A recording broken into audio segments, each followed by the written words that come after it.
श्रीमद् भागवत जी की महिमा। व्यास जी लिखते हैं आगे, श्रीमद् भागवत की महिमा में क्या लिखूं। उसके आदि के 3 श्लोकों में जो महिमा कह दी गई है, उसके बराबर कौन कह सकता है।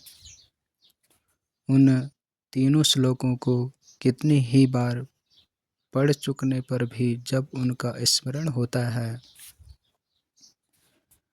मन में कोई अद्भुत भाव उदित होते हैं। उन श्लोकों की गंभीरता और मधुरता को पा नहीं सकता। उन तीनों श्लोकों से मन को निर्मल करके फिर इस प्रकार भगवान का ध्यान कीजिए। मुझको श्रीमद् भागवत में अत्यंत प्रेम है।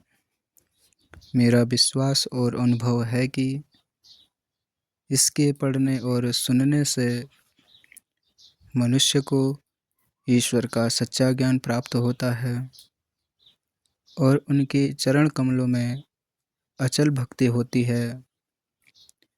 इसके पढ़ने से मनुष्य को दृढ़ निश्चय हो जाता है कि इस संसार को रचने और पालन करने वाली कोई सर्वव्यापक शक्ति है।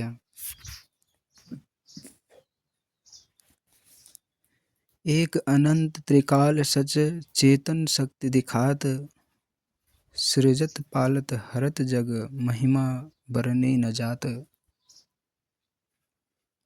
इसी एक शक्ति को लोग ईश्वर, ब्रह्म, परमात्मा इत्यादि अनेक नामों से पुकारते हैं। भागवत के पहले ही श्लोक में वेद व्यास जी ने ईश्वर के स्वरूप का वर्णन किया है कि जिससे इस संसार की सृष्टि, पालन और संहार होते हैं, जो त्रिकाल में सत्य है, अर्थात जो सदा रहा भी है और रहेगा भी, और जो अपने प्रकाश से अंधकार को सदा दूर रखता है, उस परम सत्य का हम ध्यान करते हैं। उसी स्थान में श्रीमद् भागवत का स्वरूप भी इस प्रकार से संक्षेप में वर्णित है कि इस भागवत में जो दूसरों की बढ़ती देखकर डाह नहीं करते, ऐसे साधु जनों को सब प्रकार की स्वार्थ से रहित परम धर्म और वह जानने के योग्य ज्ञान वर्णित है,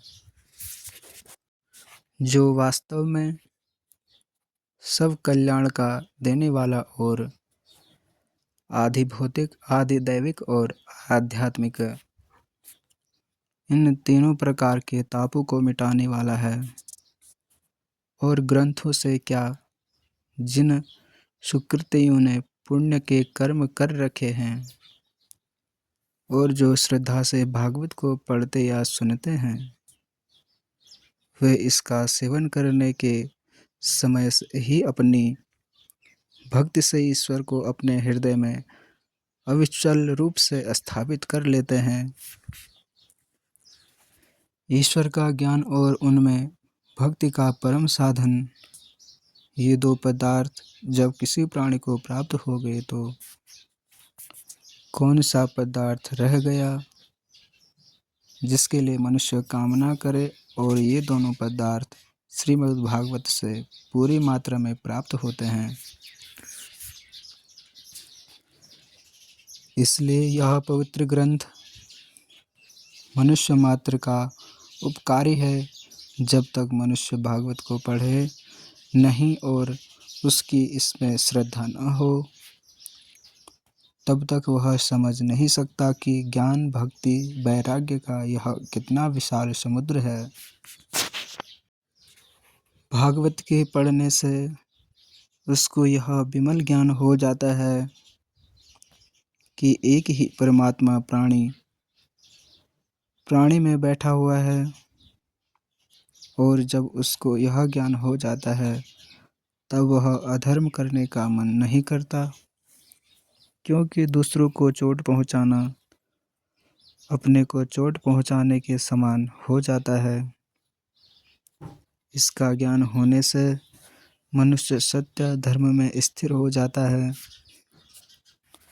स्वभाव ही से दया धर्म का पालन करने लगता है और किसी अहिंसक प्राणी के ऊपर वार करने की इच्छा नहीं रखता।